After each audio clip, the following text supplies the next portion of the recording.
आज का ये वीडियो वो है उन सभी हंटर 350 या फिर कह लो Royal Enfield 350cc segment owners के लिए जो भैया सोचते रहते हैं कि अपनी बाइक की माइलेज या एवरेज कैसे बढ़ाई जाए भैया, या फिर जो परेशान है कि भाई बाइक उनकी बढ़िया माइलेज नहीं दे रही है। तो चलो भाई आज अपने डिस्कस करते हैं वो सभी फैक्टर्स जो अपनी बाइक की माइलेज को इफ़ेक्ट करते हैं और किस तरह से अपनी बाइक की माइलेज को बढ़ाएं। मैं काफ़ी महीने से हंटर 350 को ओन कर रहा हूँ और राइड कर रहा हूँ, तो जो भी मुझे एक्सपीरियंस हुआ इतने महीनों के अंदर मैं आप लोगों के साथ शेयर करने जा रहा हूँ। तो इस वीडियो के जो है एंड तक बने रहिएगा, और अगर आप इस चैनल पे नए हैं तो भैया सब्सक्राइब भी कर लेना। तो well hello and welcome back to this channel once again. और दोस्तों जी कितना सारे आई होप तुम सारे बढ़िया होवोंगे। तो बाइक की माइलेज को इफ़ेक्ट काफ़ी सारे फैक्टर्स करते हैं, अपने एक एक करके उन सभी फैक्टर्स को ब्रीफली डिस्कस कर लेते हैं ताकि आप लोगों को भी उन फैक्टर्स के बारे में पता चल सके। सबसे पहला फैक्टर है राइडिंग स्टाइल। अगर आप उन लोगों में से जो बिना बात के हाई एक्सेलरेशन अपनी बाइक को देते रहते हैं, बिना बात के थ्रोटल करते रहते हैं, या फिर जब अपनी बाइक ट्रैफिक सिग्नल पे खड़ी है तो बिना बात के अपने एक्सेलरेशन देते रहते हैं, तो डेफिनेटली अपनी बाइक का जो है फ्यूल माइलेज डाउन जाएगा। अगर आप लोग चाहते हो कि आपकी बाइक अच्छा माइलेज दे तो सबसे पहले भाई बिना बात के एक्सेलरेशन नहीं देनी है। दूसरा फैक्टर है अपनी बाइक का tyre pressure. Tyre pressure maintain करना बहुत ज़्यादा ज़रूरी है। जब भी आप बाइक राइड कर रहे हो आप कोशिश करो कि हर हफ्ते एक बार अपनी बाइक का टायर प्रेशर ज़रूर चेक करवा लो। अगर बाइक के टायर के अंदर लो प्रेशर होगा तो ज़्यादा रोलिंग रेजिस्टेंस होगा और उस वजह से माइलेज जो है वो कम डेफिनेटली मिलेगा। मेरी जो आदत है मैं आगे वाला टायर के अंदर 32 PSI रखता हूँ और पीछे वाले टायर में 35 PSI रखता हूँ, और इस वजह से भी हो सकता है मेरी बाइक का जो है माइलेज अच्छा मुझे मिल जाता है। और एंड में मैं आपसे ये भी शेयर करूँगा कि मुझे मेरी बाइक से कितना माइलेज मिल रहा है। तीसरा फैक्टर जो अपनी बाइक या फिर किसी भी अपनी व्हीकल की माइलेज को इफ़ेक्ट करता है वो है हायर RPM। अगर अपनी बाइक या कार हायर RPM पर राइड कर रहे हैं, ड्राइव कर रहे हैं, तो डेफिनेटली अपना जो माइलेज है वो कम होने ही वाला है, क्योंकि जितना ज़्यादा RPM पे बाइक चलेगी उतनी ज़्यादा फ्यूल जो है बाइक खाएगी। इसलिए कोशिश करो कि अपनी बाइक को लोअर RPM पे रखो। 3000-4000 RPM पे बहुत ज़्यादा अच्छा माइलेज बाइक को मिल जाता है, और कोशिश करो कि भाई इसी RPM पे आप गियर शिफ्ट करने की भी कोशिश करो, क्योंकि अगर अपने हायर RPM पे गियर शिफ्ट करते हैं तो तब भी फ्यूल कंजप्शन बाइक ज़्यादा करती है। अगला जो फैक्टर है वो है ट्रैफिक कंडीशंस या फिर रोड कंडीशंस।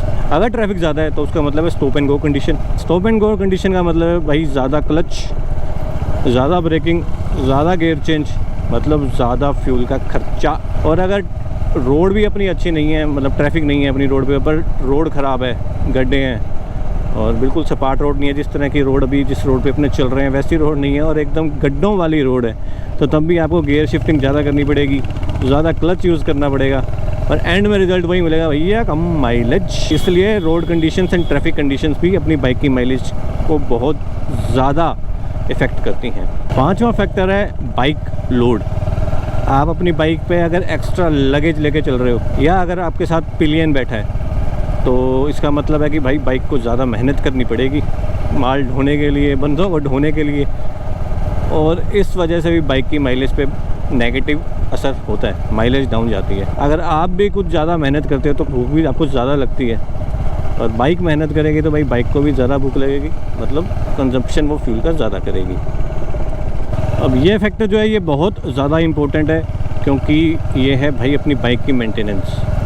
अगर अपनी बाइक का इंजन ऑयल पुराना हो चुका है ना, या फिर अपनी बाइक का स्पार्क प्लग जो है वो वीक है, या फिर अपने एयर फिल्टर जो है बाइक के वो बहुत ज़्यादा गंदे हैं, तो उस वजह से क्या है कि कंबशन अच्छे से नहीं हो पाता, और इस वजह से बाइक की इकोनॉमी माइलेज पे बहुत नेगेटिव असर पड़ता है। इसलिए हमेशा अपनों को अपनी बाइक की प्रॉपर मेंटेनेंस रखनी चाहिए, टाइम पे अपनी बाइक की जो है सर्विस करवाते रहनी चाहिए। अपनी हंटर 350 की तो हर 5000 किलोमीटर या फिर हर 6 महीने में सर्विस होती है। तो मैंने भी अपनी यही आदत बना रखी है कि अपने भी इसी टाइम पीरियड के अंदर अपनी बाइक की सर्विस करवा लें, चाहे 5000 किलोमीटर पूरे हुए हैं चाहे नहीं हुए। तो आप लोग भी यही कोशिश करो और अपनी बाइक को मेंटेन रखो, क्योंकि ये बहुत ज़्यादा असर डालती है आपकी माइलेज के ऊपर। अब last but not the least factor जो है वो है भाई फ्यूल की क्वालिटी।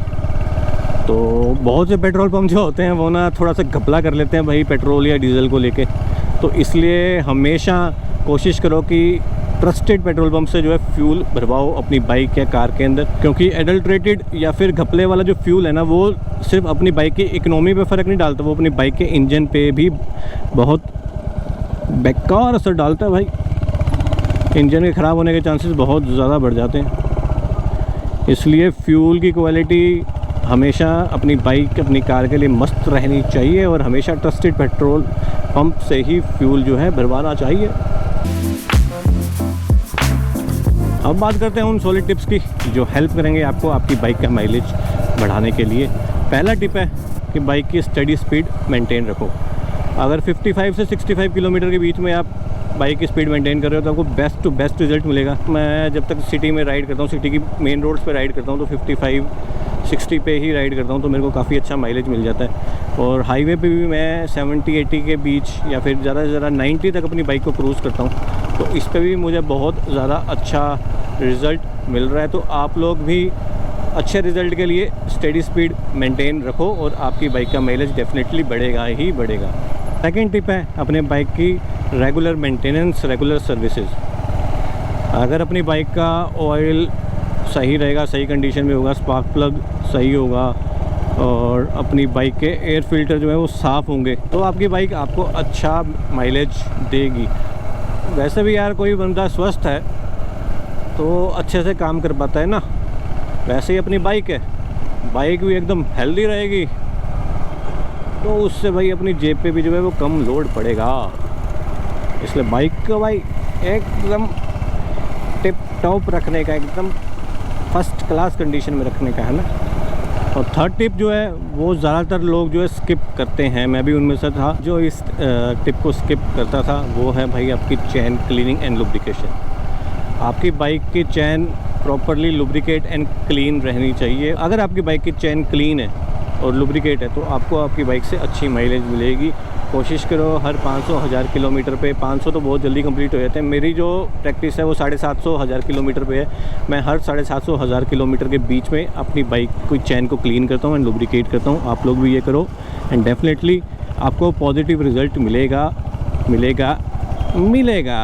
चौथी टिप है इंजन को अननेसेसरीली आइडल मत रहने दो। अगर ट्रैफिक सिग्नल्स पे आप खड़े हो या फिर किसी दोस्त का वेट कर रहे हो और ट्रैफिक सिग्नल हरे होने में ज़्यादा टाइम लगा रहा है, दोस्त आने में ज़्यादा टाइम लगा रहा है, तो भाई बाइक को बंद कर दो। बिना बात के बाइक चालू रहेगी तो भाई फ्यूल खर्च होगा, और अगर आप ये करोगे आइडल नहीं रहने दोगे तो भाई आपको बेनिफिट होगा, बाइक की माइलेज आपको बढ़ती हुई मिलेगी, डेफिनेटली मिलेगी। अगली टिप है भाई कि आप लोग अपनी बाइक को आइडल गियर पे चलाओ। लो गियर है तो ज़्यादा मत भगाओ, अगर हाई गियर है तो ज़रा स्लो मत चलाओ, क्योंकि अब उन्होंने बात करी थी ना कि आरपीएम से ही बहुत ज़्यादा फ़र्क पड़ता है आपकी बाइक की माइलेज के ऊपर। इसलिए जो है वो बिल्कुल सही गियर पे सही स्पीड में चलाओ, आपकी बाइक आपकी माइलेज को ज़रूर बढ़ाएगी और आपको पॉजिटिव रिज़ल्ट मिलेगा। नेक्स्ट टिप है भाई बिना बात के एक्स्ट्रा लोड अपनी बाइक पे कैरी मत करो। ये नहीं मैं कह रहा कि आप पिलियन को छोड़ के चले जाओ, बट अननेसेसरली अगर आप टॉप बॉक्स लेके जा रहे हो, हैवी टूल्स लेके जा रहे हो बाइक पे रोज़ाना बिना बात के, मतलब अगर आपको काम है तो भाई आप ये सब लेके भी जा सकते हो, बट बिना बात के अगर आप ये सब हैवी लोड अपनी बाइक पे लेके जा रहे हो तो ये आपकी माइलेज पे नेगेटिव असर डालता है। अगर आप अपनी बाइक पे जितना कम वेट डालोगे उतना अच्छा रिज़ल्ट आपको आपकी बाइक से माइलेज के लिए मिलेगा। और ये बोनस टिप है, ये टिप रॉयल इनफील्ड ओनर्स के लिए, चाहे आप 650cc चला रहे हो चाहे 350cc चला रहे हो, क्योंकि आपकी बाइक आपको बता देती है कि वो किस टाइम अच्छा माइलेज दे रही है और कब नहीं दे रही। आपको बस आपकी इंस्ट्रूमेंट क्लस्टर पे देखना है और चलते टाइम जहां आपको इकोनॉमी दिखे आपको सिर्फ उसी जगह पे चलाना है। जैसे मैं अभी 3rd गियर पे हूँ, 40 की स्पीड है और इकोनॉमी दिखा रहा है। अगर आप 4th गियर पे हो, आप 40 पे हो तो तब भी इकोनॉमी दिखा रहा होगा, तो आप इकोनॉमी में चलाओ आपकी बाइक को और तब भी आपकी बाइक का जो है माइलेज आपको बेस्ट मिलेगा भाई, बेस्ट। अब आती है भैया सबसे इम्पोर्टेंट बात कि रियल माइलेज कितना मिल रहा है। मैं शुरू से शुरू करता हूँ। ये बात मैं पहले भी रिपीट कर चुका हूँ मेरे 7000 किलोमीटर्स रिव्यू के अंदर कि जब तक मेरी बाइक की फ़र्स्ट सर्विस नहीं हुई थी तब तक मैं बहुत ज़्यादा परेशान हो गया था, क्योंकि मेरी बाइक की माइलेज मुझे सिर्फ 25 से 27 के बीच में मिल रही थी। फ़र्स्ट एंड सेकंड सर्विस के बीच में मुझे जो माइलेज मिल रही थी वो 30 एंड 32 के अराउंड मिल रही थी। एंड सेकंड सर्विस के बाद से अब तक मेरी बाइक जो है मुझे 35 प्लस माइलेज दे रही है, इजीली दे रही है। मेरा ज़्यादातर काम जो है सिर्फ़ और सिर्फ सिटी में नहीं रहता, मुझे सिटी के बाहर भी जाना पड़ता है, थोड़े रूरल एरियाज़ में भी जाना पड़ता है जहाँ पे रोड कंडीशंस अच्छी नहीं होती।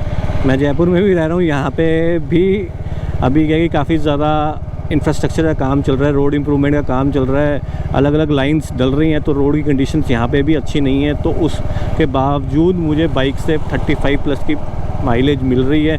लास्ट टाइम जब मैंने टैंक फुल करवाया था तब मुझे 37.73 kmpl की माइलेज मिली थी। लास्ट टाइम मैं दोसा गया था और हाईवे पे मुझे इस बाइक ने 42.3 पता नहीं 42.2 के समथिंग माइलेज दी थी।